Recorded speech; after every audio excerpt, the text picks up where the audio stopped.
ഇന്നത്തെ ബൈബിൾ വായനാ ഭാഗങ്ങൾ ഉൽപ്പത്തി പുസ്തകം അധ്യായം 45 മുതൽ 48 വരെയും സങ്കീർത്തനങ്ങൾ 44 മുതൽ 48 വരെയും. ഉൽപ്പത്തി അധ്യായം 45. ജോസഫ് സ്വയം വെളിപ്പെടുത്തുന്നു. തൻ്റെ ചുറ്റും നിലകൊണ്ടിരുന്ന എല്ലാവർക്കും മുൻപിൽ സ്വയം നിയന്ത്രിക്കാൻ ജോസഫിന് കഴിഞ്ഞില്ല. അതുകൊണ്ട് അവൻ വിളിച്ചു പറഞ്ഞു, എല്ലാവരും എൻ്റെ പക്കൽ നിന്ന് പുറത്തു പോകുവേൻ. അതിനാൽ ജോസഫ് തൻ്റെ സഹോദരന്മാർക്ക് തന്നെ വെളിപ്പെടുത്തിയപ്പോൾ ഒരാൾ പോലും അവനോടുകൂടെ നിന്നിരുന്നില്ല. അവൻ സ്വരമുയർത്തി കരഞ്ഞു. ഈജിപ്തുകാർ അത് കേട്ടു. ഫറവോയുടെ ഭവനവും കേട്ടു. ജോസഫ് തൻ്റെ സഹോദരന്മാരോട് പറഞ്ഞു, ഞാൻ ജോസഫാണ്. എൻ്റെ പിതാവ് ഇപ്പോഴും ജീവിച്ചിരിക്കുന്നുവോ? അവനോട് മറുപടി പറയാൻ അവൻ്റെ സഹോദരന്മാർക്ക് സാധിച്ചില്ല. അവൻ്റെ മുൻപിൽ അവർ പരിഭ്രമിച്ചു പോയിരുന്നു. ജോസഫ് തൻ്റെ സഹോദരന്മാരോട് പറഞ്ഞു, എൻ്റെ അടുത്തേക്ക് വന്നാലും. അവർ അടുത്ത് ചെന്നു. അപ്പോൾ അവൻ പറഞ്ഞു, നിങ്ങൾ ഈജിപ്തിലേക്ക് വിറ്റ നിങ്ങളുടെ സഹോദരൻ ജോസഫാണ് ഞാൻ. എന്നാൽ ഇപ്പോൾ എന്നെ ഇവിടേക്ക് വിറ്റതോർത്ത് നിങ്ങൾ നഷ്ടധൈര്യരാകേണ്ട. നിങ്ങളോട് തന്നെ കുപിതരാകുകയും വേണ്ട. കാരണം അതിജീവനത്തിനായി ദൈവമാണ് എന്നെ നിങ്ങൾക്ക് മുമ്പേ ഇങ്ങോട്ട് അയച്ചത്. എന്തെന്നാൽ നാട്ടിൽ ക്ഷാമം ഇത് 2-ാം വർഷമാണ്. ഉഴവും കൊയ്ത്തുമില്ലാത്ത 5 വർഷങ്ങൾ ഇനിയുമുണ്ട്. നിങ്ങൾക്ക് ഭൂമിയിൽ ഒരു ശിഷ്ടഭാഗം നിലനിർത്താനും നിങ്ങൾക്ക് മഹാവിമോചനത്തിനു വേണ്ടി ജീവൻ സംരക്ഷിക്കാനുമായി ദൈവം എന്നെ നിങ്ങൾക്ക് മുമ്പേ അയച്ചതാണ്. അതുകൊണ്ട് തന്നെ നിങ്ങളല്ല എന്നെ ഇങ്ങോട്ട് അയച്ചത്, പിന്നെയോ ദൈവമാണ്. അവിടുന്ന് എന്നെ ഫറവോയ്ക്ക് പിതാവും അദ്ദേഹത്തിൻ്റെ വീടിന് മുഴുവൻ നാഥനും ഈജിപ്ത് ദേശത്തിന് മുഴുവൻ ഭരണാധിപനുമാക്കിയിരിക്കുന്നു. നിങ്ങൾ വേഗം എൻ്റെ പിതാവിൻ്റെ അടുത്ത് ചെന്ന് അദ്ദേഹത്തോട് പറയുക, അങ്ങയുടെ മകൻ ജോസഫ് ഇപ്രകാരം പറയുന്നു, ദൈവം എന്നെ ഈജിപ്തിന് മുഴുവൻ നാഥനാക്കിയിരിക്കുന്നു. എൻ്റെ അടുത്ത് വരണം, ഒട്ടും വൈകരുതേ.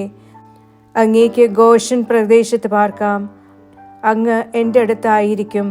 അങ്ങയോടൊപ്പം അങ്ങയുടെ മക്കളും മക്കളുടെ മക്കളും അങ്ങയുടെ ആടുമാടുകളും അങ്ങേക്കുള്ള സകലതും. അവിടെ അങ്ങയെ ഞാൻ പോറ്റിക്കൊള്ളാം. എന്തെന്നാൽ ക്ഷാമം 5 കൊല്ലത്തേക്ക് കൂടിയുണ്ട്. അങ്ങും അങ്ങയുടെ കുടുംബവും അങ്ങേക്കുള്ളവരും ദാരിദ്ര്യം അനുഭവിക്കരുതല്ലോ. ഇതാ എൻ്റെ അധരം തന്നെയാണ് നിങ്ങളോട് സംസാരിക്കുന്നതെന്ന് നിങ്ങളുടെ നയനങ്ങളും എൻ്റെ സഹോദരനായ ബെഞ്ചമിൻ്റെ നയനങ്ങളും കണ്ടുകൊണ്ടിരിക്കുകയാണല്ലോ. ഈജിപ്തിലെ എൻ്റെ സർവ്വപ്രതാപവും നിങ്ങൾ കണ്ടതുമെല്ലാം പിതാവിനോട് നിങ്ങൾ വിവരിക്കുമല്ലോ. വേഗം എൻ്റെ പിതാവിനെ ഇവിടേക്ക് കൊണ്ടുവരണം. അവൻ തൻ്റെ സഹോദരനായ ബെഞ്ചമിൻ്റെ കഴുത്തിൽ വീണു കരഞ്ഞു. ബെഞ്ചമിനും അവൻ്റെ കഴുത്തിൽ ചാഞ്ഞു കരഞ്ഞു. അവൻ തൻ്റെ സഹോദരന്മാരെ എല്ലാവരെയും ചുംബിക്കുകയും അവരുടെ മേൽ ചാഞ്ഞു കരയുകയും ചെയ്തു. അനന്തരം അവൻ്റെ സഹോദരന്മാർ അവനോട് സംസാരിച്ചു. ജോസഫിൻ്റെ സഹോദരന്മാർ വന്നിട്ടുണ്ട് എന്ന് ഫറവോയുടെ ഭവനത്തിൽ ശ്രുതി പരന്നു. ഫറവോയുടെ ദൃഷ്ടികളിലും അദ്ദേഹത്തിൻ്റെ ദാസരുടെ ദൃഷ്ടികളിലും അത് നന്നായിരുന്നു. ഫറവോ ജോസഫിനോട് പറഞ്ഞു, താങ്കളുടെ സഹോദരന്മാരോട് ഇത് ചെയ്യുവിൻ എന്ന് പറയുക. നിങ്ങളുടെ മൃഗങ്ങളുടെ മേൽ ചുമടേറ്റുവേൻ. കാനാൻ ദേശത്തേക്ക് വേഗം ചെല്ലുവേൻ. നിങ്ങളുടെ പിതാവിനെയും നിങ്ങളുടെ കുടുംബങ്ങളെയും എൻ്റെ അടുത്ത് കൂട്ടിക്കൊണ്ടുവരുവൻ. ഈജിപ്ത് നാട്ടിലെ ഐശ്വര്യം നിങ്ങൾക്ക് ഞാൻ സമ്മാനിക്കാം. ദേശത്തിൻ്റെ പുഷ്ടി നിങ്ങൾക്ക് ആസ്വദിക്കുകയും ചെയ്യാം. ഇതാ താങ്കൾ നിയുക്തനായിരിക്കുന്നു. നിങ്ങൾ ഇത് ചെയ്യുവിൻ. നിങ്ങൾക്ക് വേണ്ടി നിങ്ങളുടെ കുഞ്ഞുങ്ങൾക്കും നിങ്ങളുടെ ഭാര്യമാർക്കും വേണ്ടി ഈജിപ്ത് നാട്ടിൽ നിന്ന് വാഹനങ്ങൾ കൊണ്ടുപോകുവിൻ. നിങ്ങളുടെ പിതാവിനെ കയറ്റി നിങ്ങൾ വരുവിൻ. നിങ്ങളുടെ സാധന സാമഗ്രികളെപ്പറ്റി പര്യാകുലരാകേണ്ട. എന്തെന്നാൽ ഈജിപ്ത് നാട്ടിലെങ്ങുമുള്ള ഐശ്വര്യം നിങ്ങളുടേതായിരിക്കും. ഇസ്രായേലിൻ്റെ പുത്രന്മാർ അങ്ങനെ ചെയ്തു. ഫറവോയുടെ കൽപ്പന പ്രകാരം ജോസഫ് അവർക്ക് വാഹനങ്ങൾ കൊടുത്തു. യാത്രയ്ക്ക് വേണ്ടത് നൽകി. അവൻ അവർക്ക് ഓരോരുത്തർക്കും വിശിഷ്ട വസ്ത്രങ്ങൾ നൽകി. ബെഞ്ചമിന് അവൻ 300 വെള്ളി നാണയവും 5 വിശിഷ്ട വസ്ത്രങ്ങളും കൊടുത്തു. അവൻ തൻ്റെ പിതാവിനായി കൊടുത്തയച്ചവ ഇവയാണ്: ഈജിപ്തിലെ വിശിഷ്ട വസ്തുക്കൾ സംവഹിക്കുന്ന 10 കഴുതകൾ, ഗോതമ്പും അപ്പവും തൻ്റെ പിതാവിൻ്റെ യാത്രയ്ക്ക് വേണ്ട ഭക്ഷണവും വഹിക്കുന്ന 10 പെൺകഴുതകൾ. അങ്ങനെ അവൻ തൻ്റെ സഹോദരന്മാരെ യാത്രയാക്കി. അവർ പോകുമ്പോൾ അവൻ അവരോട് പറഞ്ഞു, വഴിക്ക് വെച്ച് ശണ്ട കൂടരുത്. അവർ ഈജിപ്തിൽ നിന്ന് പുറപ്പെട്ട് കാനാൻ ദേശത്ത് തങ്ങളുടെ പിതാവായ യാക്കോബിൻ്റെ അടുത്തെത്തി. അവർ അദ്ദേഹത്തോട് ഇപ്രകാരം വിവരിച്ചു, ജോസഫ് ഇപ്പോഴും ജീവിച്ചിരിക്കുന്നു. അവൻ തന്നെയാണ് ഈജിപ്ത് ദേശം മുഴുവൻ്റെയും ഭരണാധികാരി. അപ്പോൾ അദ്ദേഹത്തിൻ്റെ ഹൃദയം ജീവസുറ്റതായി, കാരണം അദ്ദേഹം അവരെ വിശ്വസിച്ചില്ല. എന്നാൽ ജോസഫ് അവരോട് പറഞ്ഞ കാര്യങ്ങളെല്ലാം അവർ അദ്ദേഹത്തോട് പറയുകയും തന്നെ കയറ്റാൻ ജോസഫ് അയച്ച വാഹനങ്ങൾ കാണുകയും ചെയ്തപ്പോൾ അവരുടെ പിതാവായ യാക്കോബിൻ്റെ ചൈതന്യം ജീവസുറ്റതായി. അപ്പോൾ ഇസ്രായേൽ പറഞ്ഞു, കൊള്ളാം, എൻ്റെ മകൻ ജോസഫ് ഇപ്പോഴും ജീവിച്ചിരിക്കുന്നു. ഞാൻ മരിക്കും മുമ്പ് അവനെ എനിക്ക് കാണാൻ ഇടയാകട്ടെ. ഉൽപ്പത്തി അധ്യായം 46. യാക്കോബും മക്കളും ഈജിപ്തിൽ. ഇസ്രായേൽ തനിക്കുള്ള സകലതിനോടുമൊപ്പം യാത്ര തിരിച്ചു ബെർശെബയിലേക്ക് വന്നു. അപ്പോൾ അദ്ദേഹം തന്റെ പിതാവായ ഇസഹാക്കിന്റെ ദൈവത്തിന് ബലികൾ സമർപ്പിച്ചു. നിശാദർശനങ്ങളിലൂടെ ദൈവം ഇസ്രായേലിനോട് സംസാരിച്ചു. അവിടുന്ന് വിളിച്ചു, യാക്കോബേ, യാക്കോബേ. ഇതാ ഞാൻ, അദ്ദേഹം പറഞ്ഞു. അവിടുന്ന് പറഞ്ഞു, ഞാൻ ദൈവമാണ്, നിന്റെ പിതാവിന്റെ ദൈവം. ഈജിപ്തിലേക്ക് പോകുന്നത് കൊണ്ട് നീ ഭയപ്പെടേണ്ട, കാരണം അവിടെ ഞാൻ നിന്നെ ഒരു വലിയ ജനതയാക്കി സ്ഥാപിക്കും. ഞാൻ നിന്നോടൊപ്പം ഈജിപ്തിലേക്ക് ഇറങ്ങി വരും. നിന്നെ ഞാൻ ഉത്തരോത്തരം ഉയർത്തും. ജോസഫ് തന്റെ കണ്ണുകളിൽ തന്റെ കൈവയ്ക്കും. ബെർശെബയിൽ നിന്ന് യാക്കോബ് എഴുന്നേറ്റു. ഇസ്രായേലിന്റെ മക്കൾ തങ്ങളുടെ പിതാവായ യാക്കോബിനെയും കുഞ്ഞുങ്ങളെയും ഭാര്യമാരെയും അദ്ദേഹത്തെ കൊണ്ടുവരാൻ ഫറവോ കൊടുത്തയച്ചിരുന്ന വാഹനങ്ങളിൽ കയറ്റി. തങ്ങളുടെ കന്നുകാലികളും കാനാൻ നാട്ടിൽ തങ്ങൾ സമ്പാദിച്ച വസ്തുവകകളും അവർ കൂടെ എടുത്തു. യാക്കോബും അദ്ദേഹത്തോടൊപ്പം അദ്ദേഹത്തിന്റെ ഓരോ സന്തതിയും ഈജിപ്തിലേക്ക് പോയി. സ്വപുത്രന്മാരെയും തന്നോടൊപ്പമുള്ള പുത്രന്മാരുടെ പുത്രന്മാരെയും സ്വപുത്രിമാരെയും പുത്രന്മാരുടെ പുത്രിമാരെയും തന്റെ ഓരോ സന്തതിയെയും അദ്ദേഹം തന്നോടൊപ്പം ഈജിപ്തിലേക്ക് കൊണ്ടുപോയി. ഈജിപ്തിലേക്ക് പോയ ഇസ്രായേലിയരുടെ, അതായത് യാക്കോബിന്റെയും അവന്റെ മക്കളുടെയും പേരുകൾ ഇവയാണ്. യാക്കോബിന്റെ ആദ്യജാതൻ റൂബൻ. റൂബന്റെ പുത്രന്മാർ ഹനോക്ക്, പല്ലു, ഹെസ്രോൻ, കർമ്മി എന്നിവർ. ഷിമിയോന്റെ പുത്രന്മാർ യെമുവേൽ, യാമീൻ, ഓഹദ്, യാക്കിൻ, സോഹാർ. കാനാൻകാരിയുടെ മകൻ സാവൂൾ. ലേവിയുടെ പുത്രന്മാർ ഗർഷോൻ, കൊഹാത്ത്, മറാറി.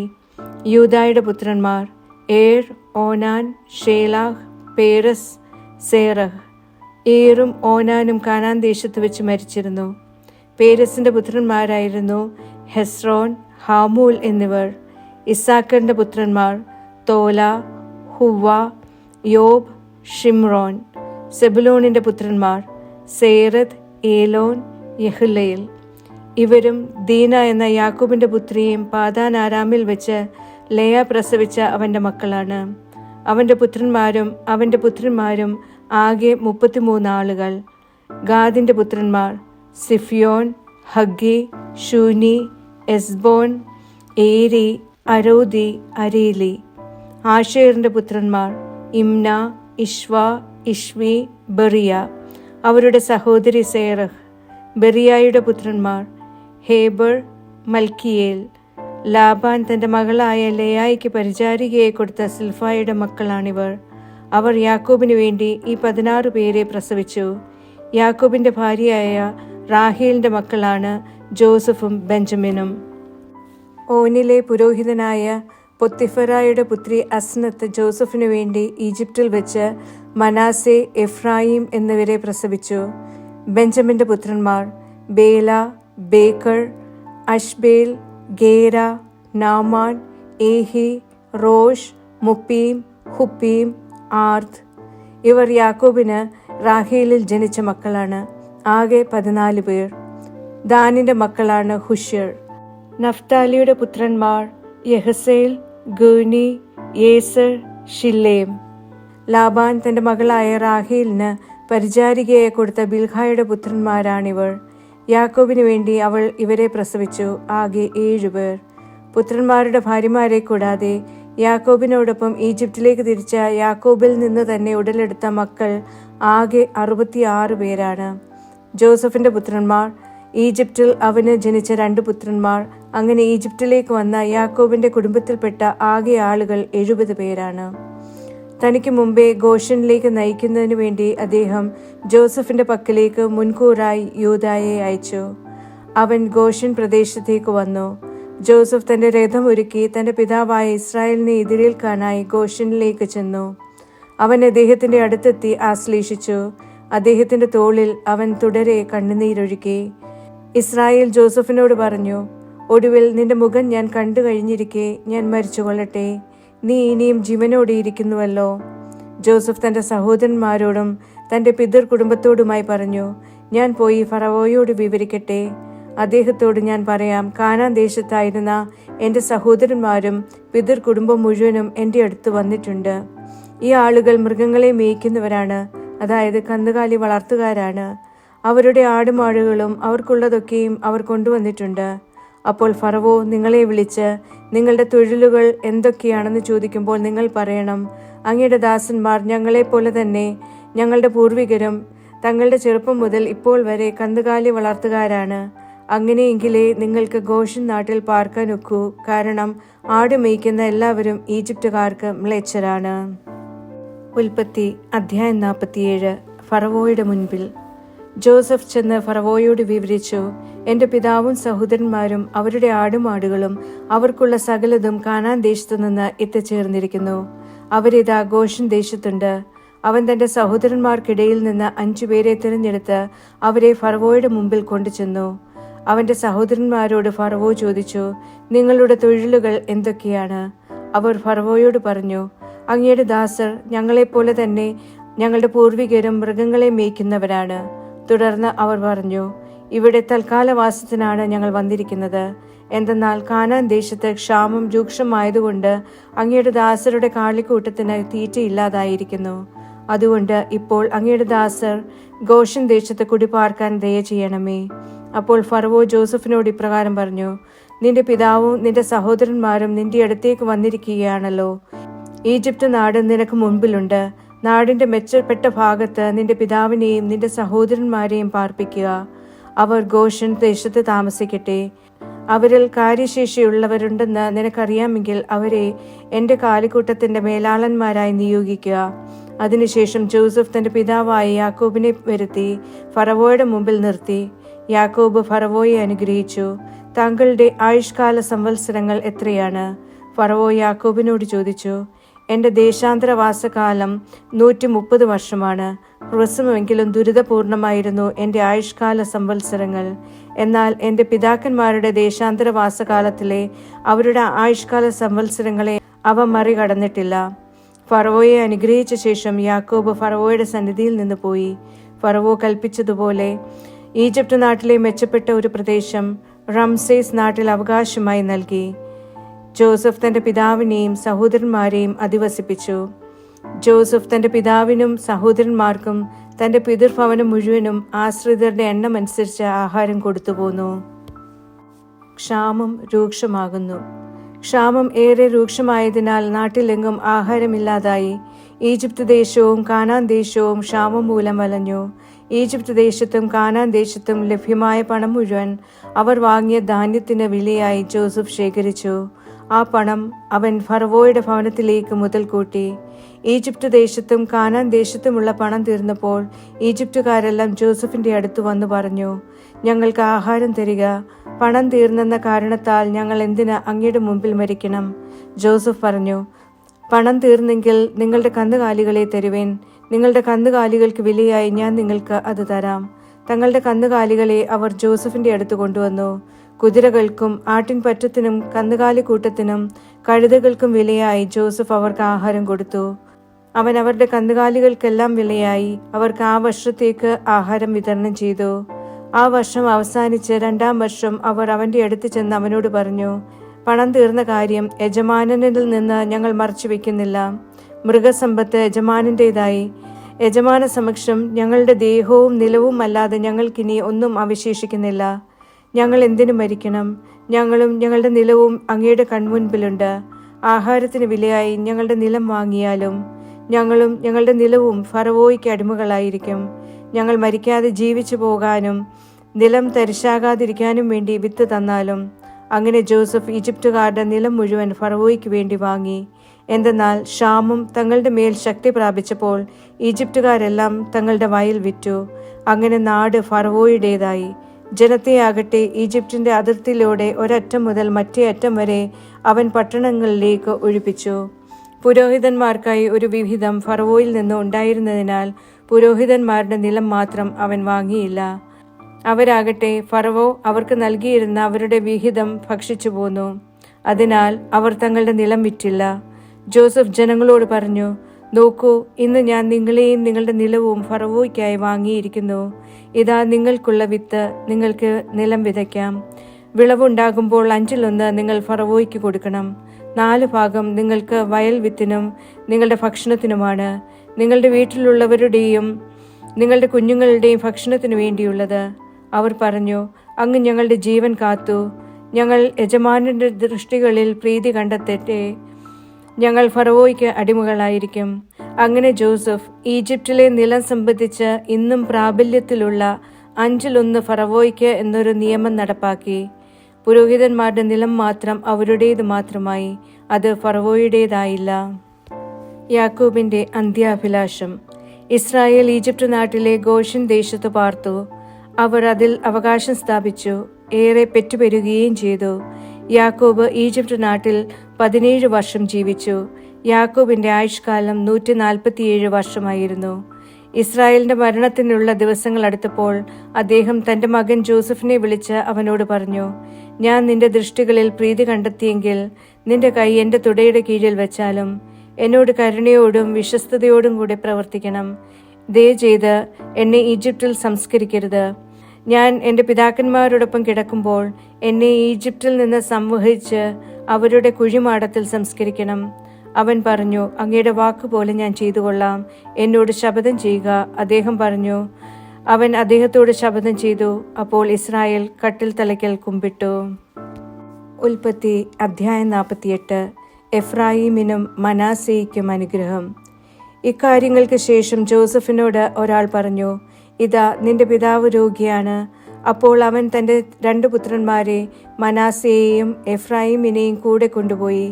അവൻ യാക്കോബിനെ അറിയിച്ചുകൊണ്ട് പറഞ്ഞു, ഇതാ അങ്ങയുടെ മകനായ ജോസഫ് അങ്ങയുടെ അടുത്തേക്ക് വരുന്നു. അപ്പോൾ ഇസ്രായേൽ ശക്തി സംഭരിച്ച് കിടക്കയിൽ എഴുന്നേറ്റിരുന്നു. യാക്കോബ് ജോസഫിനോട് പറഞ്ഞു, കാനാൻ ദേശത്തുള്ള ലൂസിൽ വെച്ച് ഏൽ ഷദ്ദായി എനിക്ക് പ്രത്യക്ഷപ്പെട്ട് എന്നെ അനുഗ്രഹിച്ചു. അവിടുന്ന് എന്നോട് അരുൾ ചെയ്തു, ഇതാ ഞാൻ നിന്നെ സന്താനപുഷ്ടിയുള്ളവനാക്കി വർദ്ധിപ്പിക്കും. നിന്നെ ഞാൻ ജനങ്ങളുടെ ഒരു സമൂഹമാക്കും. നിനക്ക് ശേഷം നിന്റെ സന്തതിക്ക് നിത്യാവകാശമായി ഈ നാട് ഞാൻ നൽകും. ഞാൻ ഈജിപ്തിൽ നിന്റെ അടുത്തെത്തുന്നതിനു മുമ്പ് നിനക്ക് ഈജിപ്ത് നാട്ടിൽ ജനിച്ച നിന്റെ പുത്രന്മാരിരുവരും എഫ്രായിമും മനാസയും ഇപ്പോൾ എൻ്റേതാണ്. റൂബനും ഷിമെയോനും എന്ന പോലെ അവർ എൻ്റേതായിരിക്കും. അവർക്ക് ശേഷം നീ ജനിപ്പിക്കുന്ന നിന്റെ സന്താനങ്ങൾ നിന്റേതായിരിക്കും. അവർ തങ്ങളുടെ അവകാശത്തിൽ തങ്ങളുടെ സഹോദരന്മാരുടെ പേരിലായിരിക്കും അറിയപ്പെടുന്നത്. ഞാൻ പാദാനിൽ നിന്ന് പോരുമ്പോൾ വഴിക്ക് കാനാൻ ദേശത്ത് വെച്ച് എഫ്രാത്തായിൽ എത്താൻ 1 കിബ്ര ദൂരം കൂടി ഉണ്ടായിരുന്നപ്പോൾ റാഹേൽ എൻ്റെ മേൽ ചാഞ്ഞു മരിച്ചു. എഫ്രാത്തായിലേക്കുള്ള, അതായത് ബേത്ലഹേമിലേക്കുള്ള വഴിയിൽ ഞാൻ അവളെ സംസ്കരിച്ചു. ജോസഫിന്റെ പുത്രന്മാരെ കണ്ടപ്പോൾ ഇസ്രായേൽ ചോദിച്ചു, ഇവർ ആരാണ്? ജോസഫ് തന്റെ പിതാവിനോട് പറഞ്ഞു, ഇവിടെ വെച്ച് ദൈവം എനിക്ക് തന്ന എൻ്റെ മക്കളാണിവർ. അദ്ദേഹം പറഞ്ഞു, ഞാൻ അവരെ അനുഗ്രഹിക്കേണ്ടതിന് അവരെ എൻ്റെ അടുക്കൽ കൊണ്ടുവന്നാലും. പ്രായം കൊണ്ട് കണ്ണുകൾ വിങ്ങിയിരുന്നതിനാൽ ഇസ്രായേലിന് കാണാൻ കഴിയുമായിരുന്നില്ല. അദ്ദേഹത്തിന്റെ അടുത്ത് അവൻ അവരെ കൊണ്ടുചെന്നു. അദ്ദേഹം അവരെ കെട്ടിപ്പിടിച്ച് ചുംബിച്ചു. ഇസ്രായേൽ ജോസഫിനോട് പറഞ്ഞു, നിന്റെ മുഖം കാണുമെന്ന് ഞാൻ വിചാരിച്ചിരുന്നില്ല. എന്നാൽ ഇതാ നിന്റെ സന്തതിയെ കൂടി ദൈവം എന്നെ കാണിച്ചിരിക്കുന്നു. അപ്പോൾ ജോസഫ് അവരെ അദ്ദേഹത്തിന്റെ മുട്ടുകളിൽ നിന്ന് മാറ്റിയിട്ട് നിലം പറ്റെ തന്റെ മുഖം കുനിച്ചു. പിന്നെ ജോസഫ് ഇരുവരെയും, എഫ്രായിമിനെ തന്റെ വലതു കൈകൊണ്ട് ഇസ്രായേലിന്റെ ഇടതു കൈക്ക് നേരെയും മനാസയെ തന്റെ ഇടതു കൈകൊണ്ട് ഇസ്രായേലിന്റെ വലതു കൈക്ക് നേരെയും നിർത്തി അദ്ദേഹത്തിന്റെ അടുത്തേക്ക് കൊണ്ടുചെന്നു. എന്നാൽ ഇസ്രായേൽ തന്റെ കൈകൾ പിണച്ച് വലതു കൈ ഇളയവനായ എഫ്രായിമിന്റെ തലയിലും ഇടം കൈ മനാസയുടെ തലയിലുമാണ് വെച്ചത്. മനാസയായിരുന്നല്ലോ കടിഞ്ഞൂൽ പുത്രൻ. അവൻ ജോസഫിനെ അനുഗ്രഹിച്ചുകൊണ്ട് പറഞ്ഞു, എൻ്റെ പിതാക്കന്മാരായ അബ്രാഹവും ഇസഹാക്കും ഏത് ദൈവത്തിന്റെ മുമ്പിൽ വ്യാപരിച്ചിരുന്നുവോ അവിടുന്ന് എൻ്റെ ആരംഭം മുതൽ ഇന്നുവരെ എന്നെ മേയിച്ചിരുന്ന ദൈവം, തിന്മയായ എല്ലാറ്റിൽ നിന്നും എന്നെ വീണ്ടെടുത്ത ദൂതൻ ഈ ബാലന്മാരെ അനുഗ്രഹിക്കട്ടെ. എൻ്റെ നാമവും എൻ്റെ പിതാക്കന്മാരായ അബ്രാഹത്തിൻ്റെയും ഇസഹാക്കിൻ്റെ നാമവും അവരിലൂടെ വിളിക്കപ്പെടട്ടെ. അവർ ഭൂമധ്യേ പുരുഷാരമായി നിറയട്ടെ. തൻ്റെ പിതാവ് അദ്ദേഹത്തിൻ്റെ വലം കൈ എഫ്രായിമിൻ്റെ തലയിൽ വെച്ചിരിക്കുന്നത് ജോസഫ് കണ്ടു. അവൻ്റെ ദൃഷ്ടികളിൽ അത് അനിഷ്ടകരമായി. എഫ്രായിമിൻ്റെ തലയിൽ നിന്ന് മനാസയുടെ തലയിലേക്ക് അത് മാറ്റാൻ അവൻ പിതാവിൻ്റെ കയ്യിൽ കടന്നു പിടിച്ചു. ജോസഫ് തൻ്റെ പിതാവിനോട് പറഞ്ഞു, എൻ്റെ പിതാവേ, അങ്ങനെയല്ല, ഇവനാണല്ലോ ആദ്യജാതൻ. അങ്ങയുടെ വലത് കൈ ഇവന്റെ തലയിൽ വയ്ക്കണമേ. അവന്റെ പിതാവ് നിരസിച്ചുകൊണ്ട് പറഞ്ഞു, എനിക്കറിയാം, എൻ്റെ മകനെ എനിക്കറിയാം. അവനും ഒരു ജനമായി തീരും, അവനും വലിയവനാകും. എന്നാൽ അവന്റെ ഇളയ സഹോദരൻ അവനേക്കാൾ വലിയവനാകും. അവന്റെ സന്തതിയാകട്ടെ ജനതകളുടെ മഹാഗണവും. അവരെ അനുഗ്രഹിച്ചുകൊണ്ട് ആ ദിവസം അദ്ദേഹം പറഞ്ഞു, നിന്നെക്കൊണ്ട് ഇസ്രായേൽ ഇപ്രകാരം അനുഗ്രഹിക്കും, ദൈവം നിന്നെ എഫ്രായിമിനെ പോലെയും മനാസയെ പോലെയും സുസ്ഥാപിതമാക്കട്ടെ. അദ്ദേഹം എഫ്രായിമിനെ മനാസയ്ക്ക് മുമ്പനാക്കി. അത് കഴിഞ്ഞ് ഇസ്രായേൽ ജോസഫിനോട് പറഞ്ഞു, ഞാൻ ഇതാ മരിക്കാറായി. ദൈവം നിങ്ങളുടെ കൂടെയുണ്ടാവും. അവിടുന്ന് നിങ്ങളെ നിങ്ങളുടെ പിതാക്കന്മാരുടെ നാട്ടിലേക്ക് തിരികെ കൊണ്ടുചെന്നാക്കും. എൻ്റെ വാളും വില്ലും കൊണ്ട് അമോര്യരുടെ കയ്യിൽ നിന്ന് പിടിച്ചടക്കിയ ശെഖേം നിന്റെ സഹോദരന്മാർക്കുള്ളതിനേക്കാൾ ഒന്നുകൂടുതലായി നിനക്ക് ഞാൻ തരുന്നു. സങ്കീർത്തനങ്ങൾ 44 മുതൽ 48 വരെ. സങ്കീർത്തനം 44. പരാജിത ജനതയുടെ വിലാപം. ദൈവമേ, സ്വന്തം ചെവികൾ കൊണ്ട് തന്നെ ഞങ്ങൾ കേട്ടിട്ടുണ്ട്. ഞങ്ങളുടെ പിതാക്കന്മാരുടെ ദിനങ്ങളിൽ പൂർവ്വകാലത്ത് അങ്ങ് ചെയ്ത കൃത്യം അവർ ഞങ്ങളോട് വിവരിച്ചിട്ടുണ്ട്. ജനതകളെ അങ്ങ് പുറത്താക്കി, പിതാക്കന്മാരെ ആകട്ടെ അങ്ങയുടെ കൈ നട്ടുപിടിപ്പിച്ചു. ജനപദങ്ങളെ അങ്ങ് തരിപ്പണമാക്കി അവരെ പറഞ്ഞയച്ചു. എന്തെന്നാൽ അവർ നാട് പിടിച്ചടക്കിയത് തങ്ങളുടെ വാളുകൊണ്ടല്ല, അവർക്ക് രക്ഷ നൽകിയത് അവരുടെ കരവുമല്ല. പ്രത്യുത അങ്ങയുടെ വലതു കൈയും ഭുജവും മുഖപ്രകാശവും അത്രേ. എന്തെന്നാൽ അങ്ങ് അവരിൽ സംപ്രീതനായിരുന്നു. ദൈവമേ, അങ്ങാണ് എൻ്റെ രാജാവ്. യാക്കോബിന് വിജയങ്ങൾ കൽപ്പിക്കണമേ.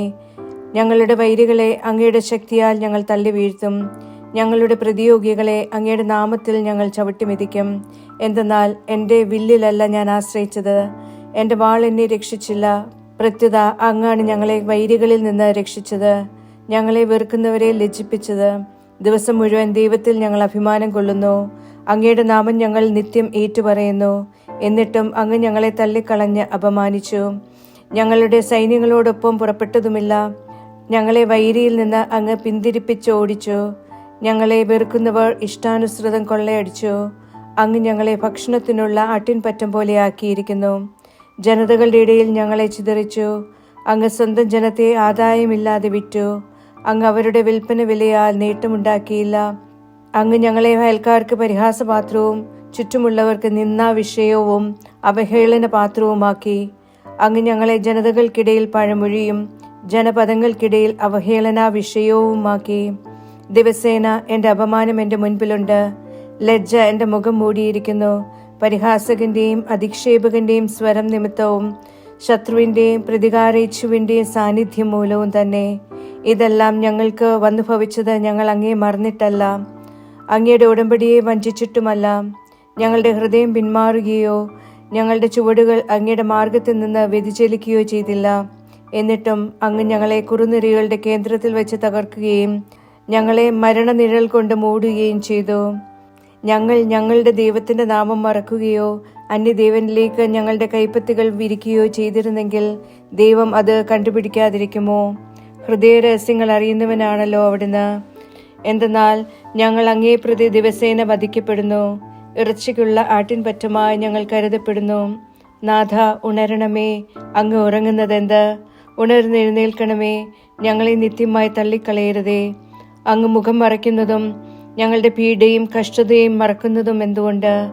ഞങ്ങളുടെ ആത്മാവ് പൂഴിയിലേക്ക് താണിരിക്കുന്നു, ഞങ്ങളുടെ ഉടൽ നിലം പറ്റിയിരിക്കുന്നു. ഞങ്ങൾക്ക് സഹായമായി ഉണരണമേ, അങ്ങയുടെ കാരുണ്യത്തെ പ്രതി ഞങ്ങളെ വിമോചിപ്പിക്കണമേ. സങ്കീർത്തനം 45. രാജകീയ വിവാഹം. നല്ലൊരാശയത്താൽ എൻ്റെ ഹൃദയം ത്രസിക്കുന്നു. രാജാവിനോട് ഞാൻ എൻ്റെ കവിതകൾ ചൊല്ലട്ടെ. കഴിവുറ്റ ഒരു എഴുത്തുകാരൻ്റെ തൂലികയാണ് എൻ്റെ നാവ്. നീ മനുഷ്യമക്കളിൽ ഏറ്റവും സുന്ദരൻ. നിന്റെ അധരങ്ങളിൽ പ്രസാദം ചുരിയപ്പെട്ടിരിക്കുന്നു. ആകയാൽ ദൈവം നിന്നെ ശാശ്വതമായി അനുഗ്രഹിച്ചിരിക്കുന്നു. അല്ലയോ വീരപുരുഷ, നിന്റെ വാൾ അരയിൽ ധരിക്കുക. നിന്റെ പ്രതാപവും നിന്റെ പ്രാഭവവും തന്നെ. നിന്റെ പ്രാഭവത്തിലേക്ക് നീ കുതിക്കുക. സദ്വചനത്തിൻ്റെയും ശരിയായ എളിമയുടെയും പാതയിൽ സവാരി ചെയ്യുക. നിന്റെ വലതു കൈ നിന്നെ ഭീതിത കൃത്യങ്ങൾ അഭ്യസിപ്പിക്കട്ടെ. ജനങ്ങൾ നിന്റെ കീഴിൽ നിബദിക്കും. രാജശത്രുക്കളുടെ ഹൃദയത്തിൽ നിന്റെ അമ്പുകൾ തറഞ്ഞു കയറും. നിന്റെ സിംഹാസനം ദൈവമേ എന്നേക്കുമുള്ളതാണ്. നിന്റെ രാജ്യത്തിന്റെ ചെങ്കോൽ പരമാർത്ഥതയുടെ ചെങ്കോലാണ്. നീതിയെ നീ സ്നേഹിക്കുകയും ദുഷ്ടതയെ വെറുക്കുകയും ചെയ്യുന്നു. ആകയാൽ ദൈവം നിന്റെ ചങ്ങാതിമാരിൽ നിന്ന് നിന്നെ ആമോദത്തിന്റെ തൈലം കൊണ്ട് അഭിഷേകം ചെയ്തു. നിന്റെ അങ്കികളെല്ലാം നറും പശയും ചന്ദനവും ലവംഗവുമാണ്.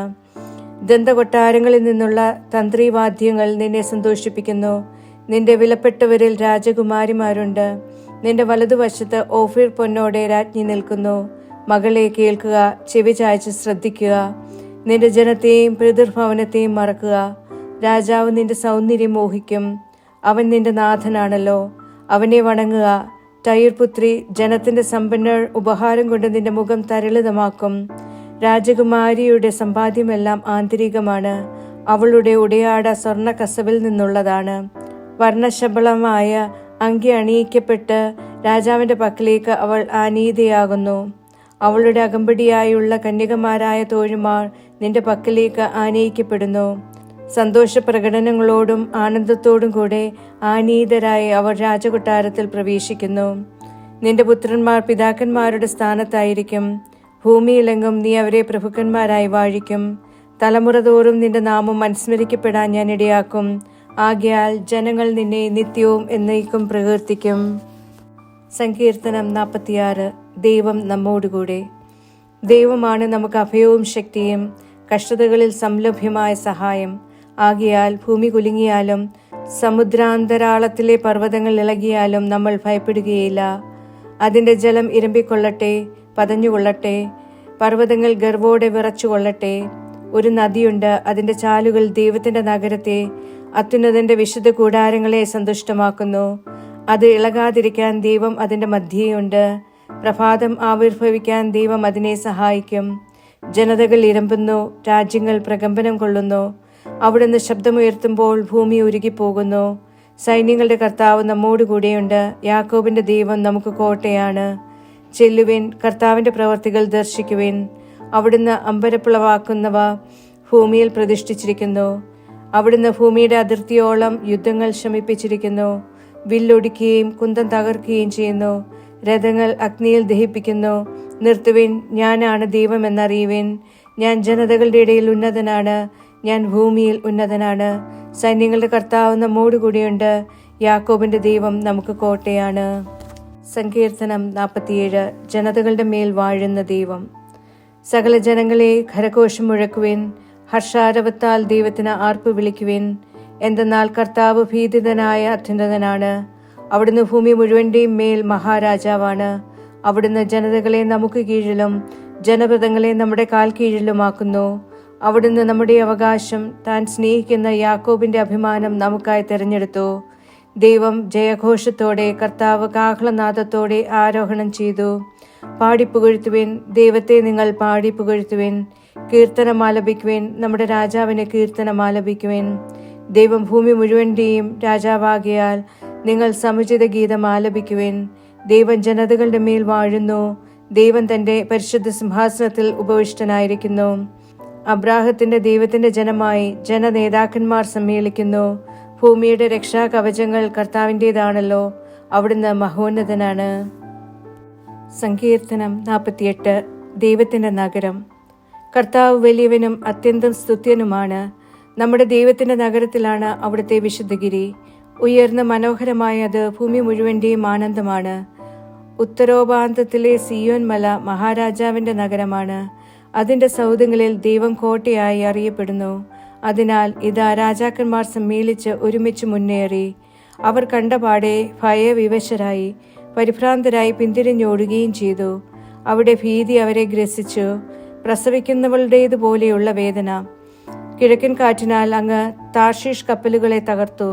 നാം കേട്ടിരുന്നതുപോലെ സൈന്യങ്ങളുടെ കർത്താവിന്റെ നഗരത്തിൽ നാം കണ്ടു. നമ്മുടെ ദൈവത്തിന്റെ നഗരത്തിൽ തന്നെ.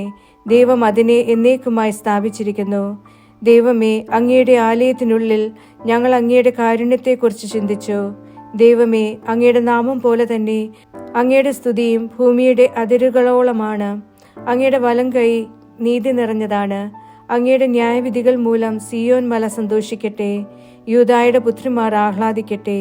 സിയോന് വലം വയ്ക്കുവിൻ, അതിന് പ്രദക്ഷിണം വയ്ക്കുവിൻ. അതിന്റെ ഗോപുരങ്ങൾ എണ്ണുവിൻ.